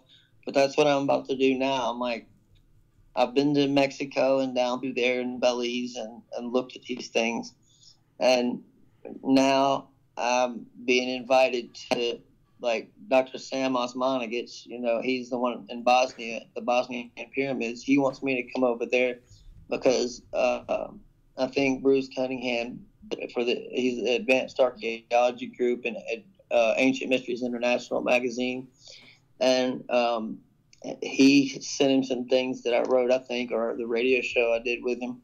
And now Dr. Sam wants me to come over to Bosnia and check out the Bosnian pyramid for myself. And, with the piezoelectric power plant thing, now multiple people are starting to come to that same conclusion themselves. And that's pretty reassuring. But now it's time for me to go out there and actually see these places. So that's what I'm setting up now, is the ability to go put my hands on it and not on a book or on data that's coming in from other people, and go see these places for myself. And that's what they want me to go do, is on their research team. They want me to be their materials expert, and because I can look at something and tell you whether it's geopolymer, if it's concrete, or if it's limestone. And but there's a lot of places that are just odd that don't fit in with this, like, North American history of like 300 or 400 years. Places like Mesa Verde, Colorado, like Cliff Palace. It's this place, I don't know if you've seen it before, but it's this, like, it looks like townhouses cut out of the side of a straight rock cliff, Very cool. But yeah. They tell you that, but what they don't tell you is right there in that area. I've been rock climbing in there. There's over 600 of those things in that area right there. That's called a city, Right. Yeah. Because that one Cliff Palace is enough for about 100 people to live in. Well, you have 600 of those right there in that little area, and it's just an amazing, massive complex, and that doesn't make sense when if you say it was Indians that did this. It obviously, if it there's more involved, knowledge of construction and things like that to carve that into the stone. And Bruce Cunningham's going to be on Leonard O'Neill's show tomorrow, Orion Rising, at 6 p.m. Pacific time. So cool. Ancient my buddy. I talk to him all the time, every day. Ancient Aliens Worldwide, or Orion Rising page. Every day he's near a phone. He lives over in the Philippines now. He finally totally moved over there. But I'll be over there soon to see him. He lives in Cebu. Cool. And I'm going to go hang out there for a while. That'll be fun. That's awesome, man. Hey, and what do you think about all these giants all over the globe that have been found? I mean, one single race, multiple different species. I mean, what do you think? I mean, I think it... you keep seeing, and that's what makes me a little nervous about the whole Planet X thing is you see multiple species or multiple times in human race, and it might have been a difference in gravity on the planet. It might have been a difference in atmosphere, why they grew so big. But see, they came before us, so we are the change from that. But now we're starting to see that we are more and more disconnected from Neanderthals and from monkeys, and we're starting to see that there's a total disconnection there. That missing link is a huge missing gap. Like, it's not even close. There's so many steps between that and us.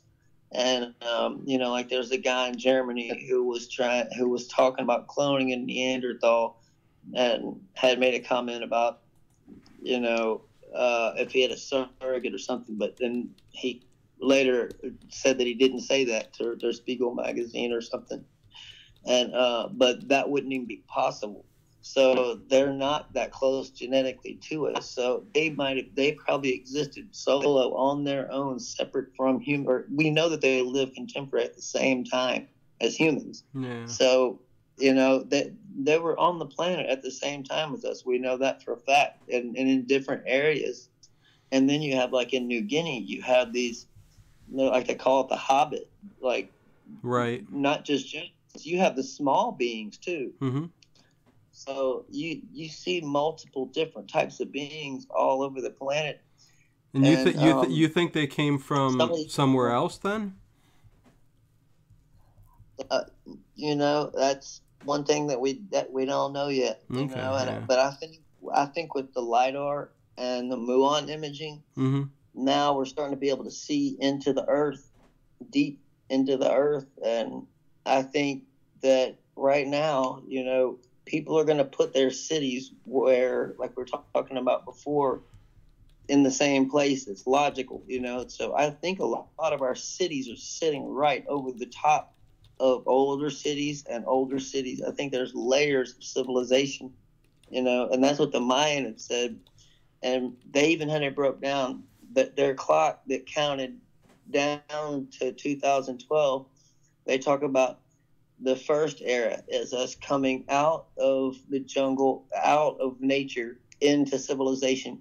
And then the second age going back from civilization into nature, and then coming back out, and it goes back and forth. But the fifth was the end of it. So we didn't start the sixth era. We started an entire new.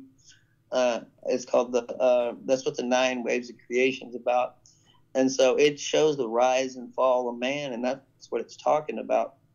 And archaeology backs that up too. You Yeah. see different places on the planet where at different technological levels, you know, and then you see times where the entire planet appeared to have the same architectural style, the same building abilities, and all of these things. They're the same beliefs, the same knowledge of the stars.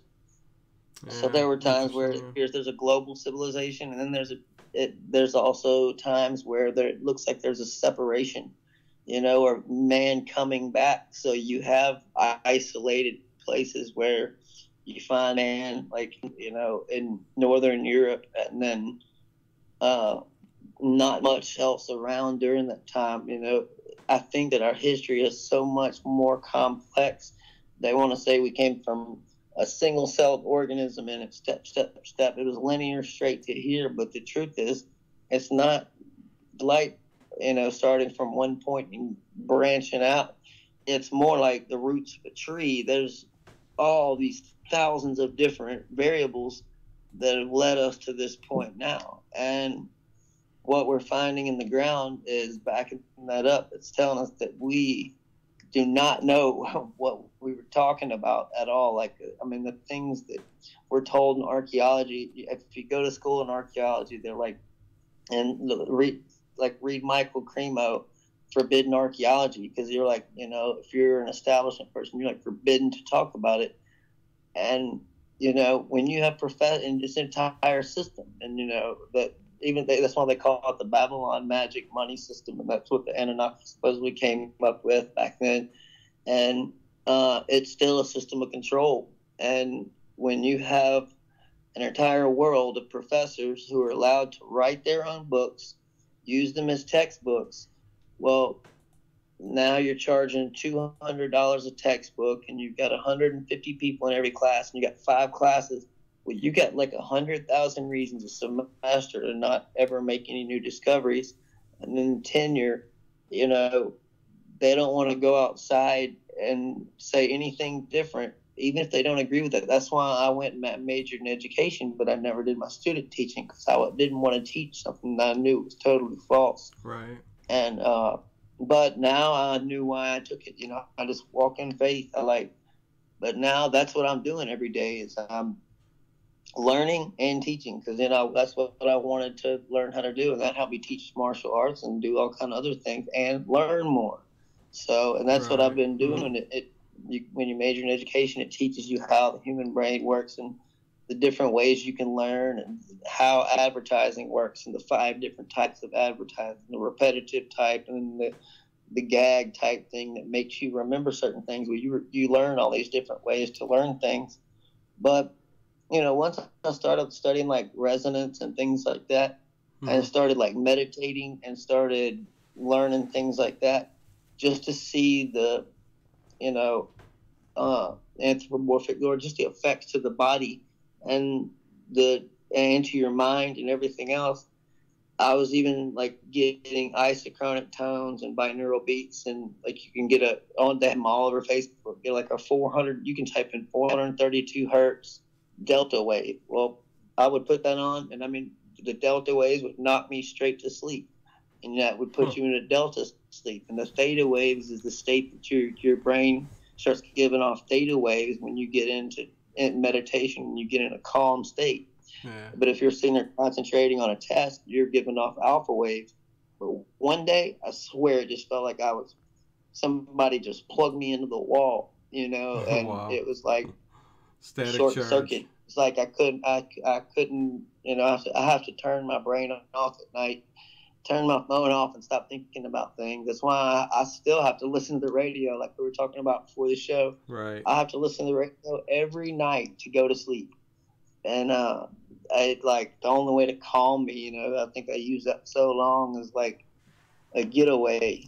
I do the same But thing every night, man. we're making leaps and bounds now. Yeah, every night I gotta I have to listen to something, just to relax me and to get me to sleep. So yeah, I do the same thing. How about we talk Mm-hmm. about, we got about 15 minutes left in the show. Boy, I mean, it went by Wow. fast, yeah. How about the 24 black boxes that have been found across the Yeah, and globe I here? didn't realize Ildi Budai is my photographer. She's like went over to Egypt, and I got these pictures back, and I was trying to write my book and trying to get this all organized. So Mm-hmm. when I don't know if when you search Independent Research Society, you'll see a little thing that says Independent Research Society book, and there's only 2 members. Well, I did that because I've got all these packages of pictures she sends me wherever she goes, Mm-hmm. and then oh, this is in South America, and this is in Egypt. Well, the ones that she sent from Egypt, I was sitting there reading whenever I was searching through the New York Post stuff, like we were talking about before the show about the Peruvian mummy and what they were saying about the head binding and all that stuff. Yeah. Then I realized pictures that I have, she had sent me pictures of the entire inside of this complex of these 24 black vaults, and then these long hallways. But there's all these anomalies. Like one of the it's just long, perfect arched hallways, and it's just like it looks like you're driving through like the Kennedy Tunnel or a Lincoln Tunnel or something. But I mean, it's just perfect. But then in one of the tunnels, there's just a big block. It looks like one square block from the pyramid. They just shoved in the middle of the tunnel, or they just carved it out and left this big block in the middle of it. And that's when I start thinking back to the power plant thing, Mm-hmm. because if you've ever been to a power plant, or like especially like a hydroelectric power plant, they have multiple places to catch things in the water, so things like trees and logs don't get inside there, and they'll have a big block. If you go to any dam, you'll see like bunch of blocks like before the water goes over, and it catches all massive debris. But then I start thinking along the electric thing. This was found like 12 miles south of Cairo, and there are these vaults that have these super dense, like granite type material. It's really black, Mm-hmm. but I only saw one um, area where there was a hieroglyph, and everything else other than that looks different. Just like go look at all the temples, Abydos, Dendera. Go look at all of them.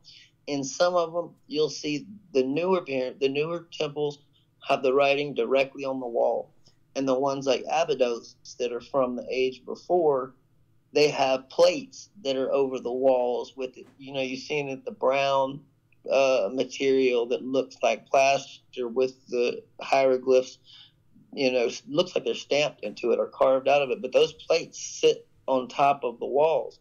So when you take those plates out of there, the walls are totally plain, just nothing in there. But then the newer ones you see are just wall to wall, the story of the Egyptians or whatever. And so you start finding all these characteristics that make it really stand out at the two different ages.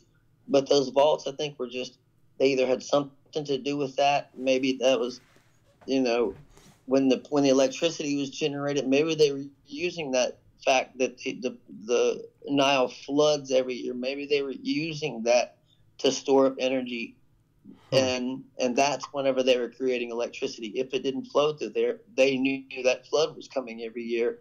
But we don't know how it was far back. We know that's what it was in recent times, that it flooded like that. But the most ancient cities in Egypt are underwater, because you got to remember 12,000 years ago, with the water level that much lower, there was almost no separation between Europe and Africa. Right. You have to picture the Mediterranean Ocean as like Loch Ness, or like a lake in between there. So Italy wouldn't look like a boot, and Greece wouldn't. There would be no, you'd be able to walk from one to the other. And so the oldest cities in Egypt are underwater, and that would be their most lush lands, lowlands down there. And so now that's totally underwater, but now we're starting to bring some of those things up. And I think there's a huge amount. And now think about this: New York, Miami, Washington, D.C., San Diego, Seattle, San Francisco, Portland, that's all over the world. Like 70% of all of our population lives in a coastal city. And if you made the water level rise 400 feet higher right now, everybody would have to move further inland. And now you have 70% of our cities would be underwater, or 70% of our population centers would be underwater. They'd either have to move in, or they're going to be living underwater. And I think over time, 12,000 years of things being underwater, if the only thing left is what's made of stone, and if you've ever seen like an old house that burns down or something, the only thing left is the chimney. Yep. And so we don't build out of any one material. And I think that's a fact that everyone leaves out. We have sheetrock, wood, right, of course, brick, mortar, epoxy, all these different things.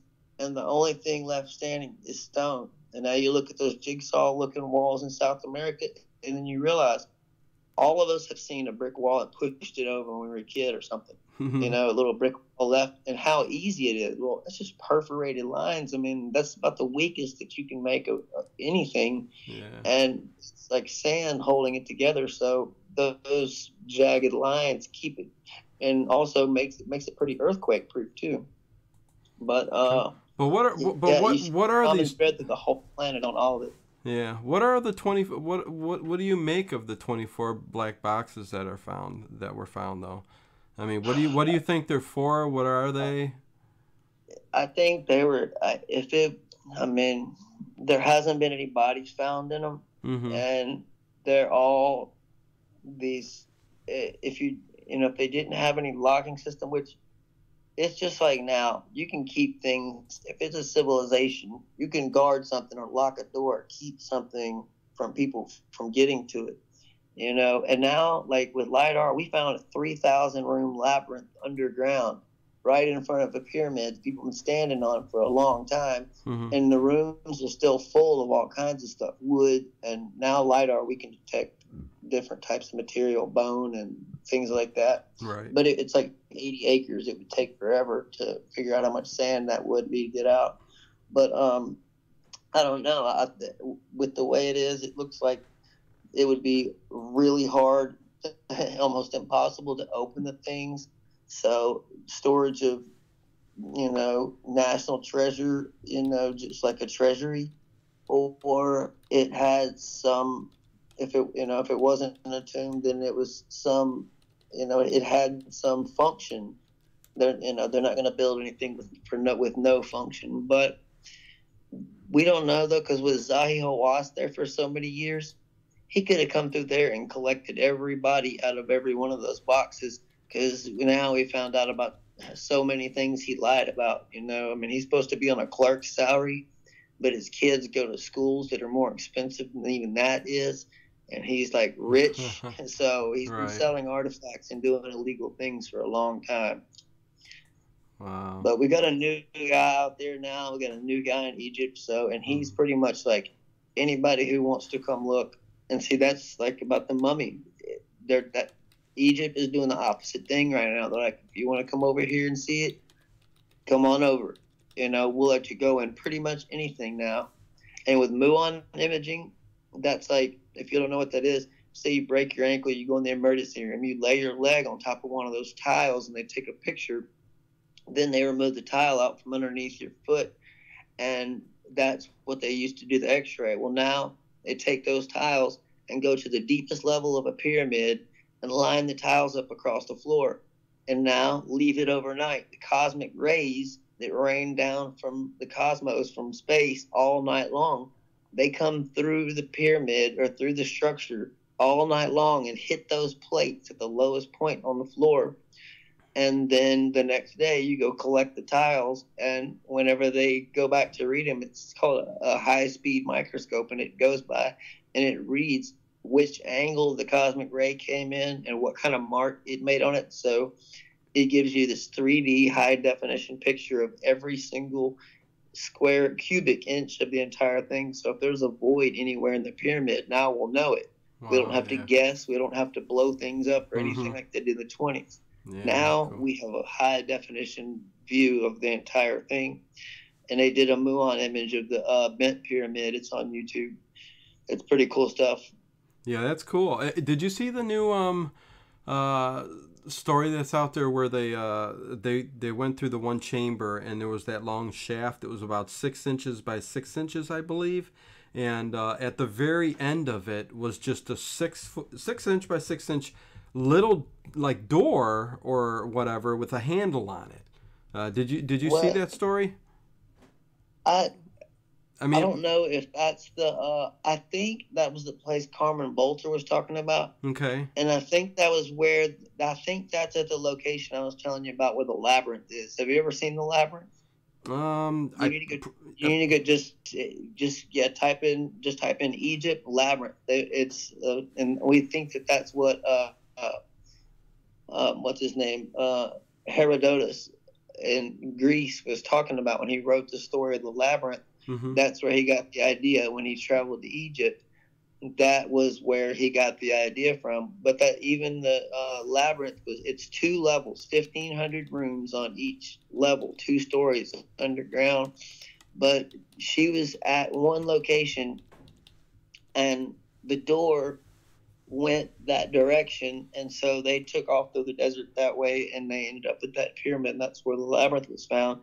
But I think that's where that door opened up to or went to, because they could see down the shaft. And there's just a lot of amazing finds they're having like that now. And I told you about, look up Shoria Gornaya, Kazakhstan. Uh-huh. And it's an entire, people have been snow skiing on it for years, and then they realized this thing is made out of 3,000 and 4,000 and 5,000 ton stones.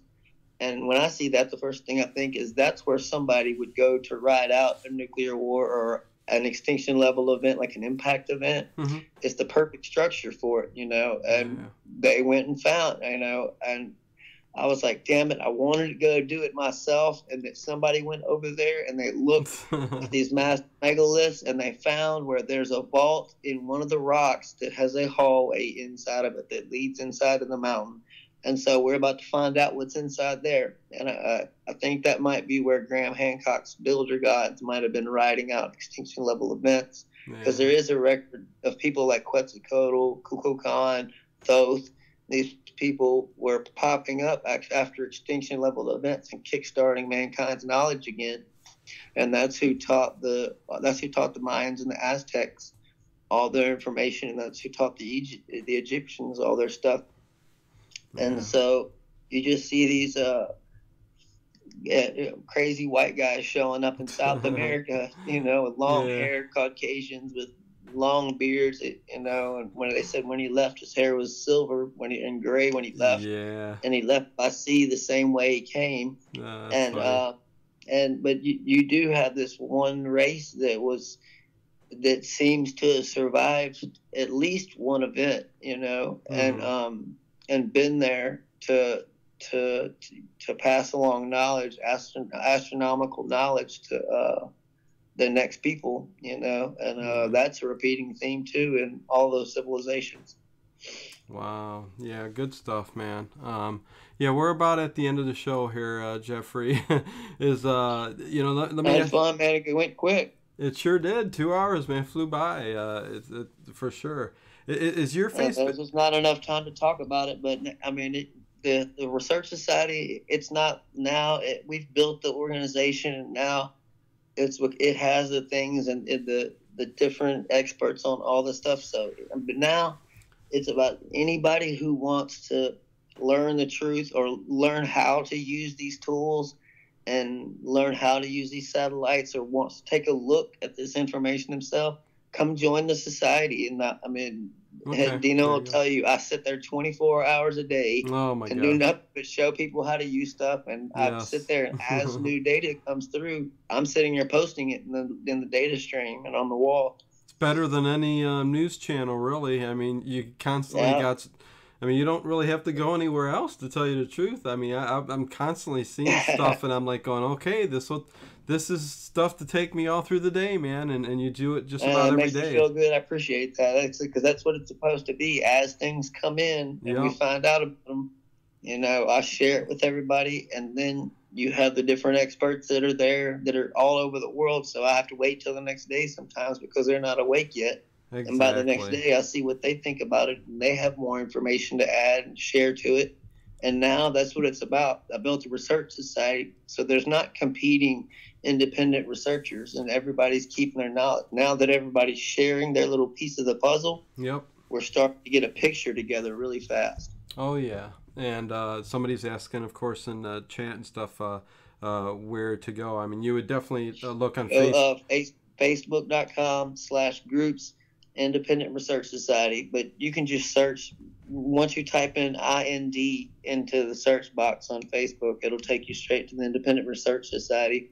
And I just started a Patreon page today with the show from last night, and that has all the images inside Point Doom with just rows of columns showing this is architecture. This is architecture, period.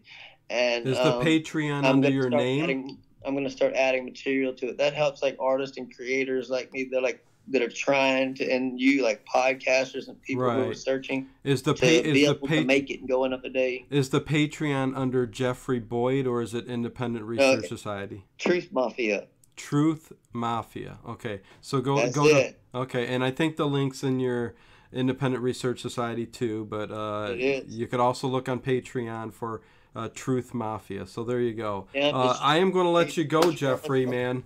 We've reached 2 hours here, so I am going to let you go, and I appreciate it so much.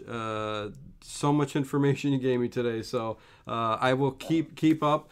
Send me the link to that the website, heliowhatever.com. HelioViewer. Okay, there you go. HelioViewer.org. I'll check it right now when I get off here. I had fun, brother. Okay, thanks a lot, man, and I will catch you next time, okay?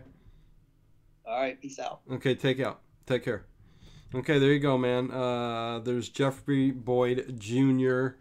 Go check out his Facebook group, Independent Research Society. Just type it in, and you will get the Facebook group. So there you go. And everybody else, check out Paranormal Into the Night on all platforms, and we got some more great guests coming up in the future here, and we will be doing I'll announce it a little bit late, maybe next show or something, but Star will be Zeta Talk every third week of the month, something like that, and we'll figure it out, but I am tired as hell. I am going to leave you guys with a little bit of tunes on the way out, and peace, love, and the paranormal.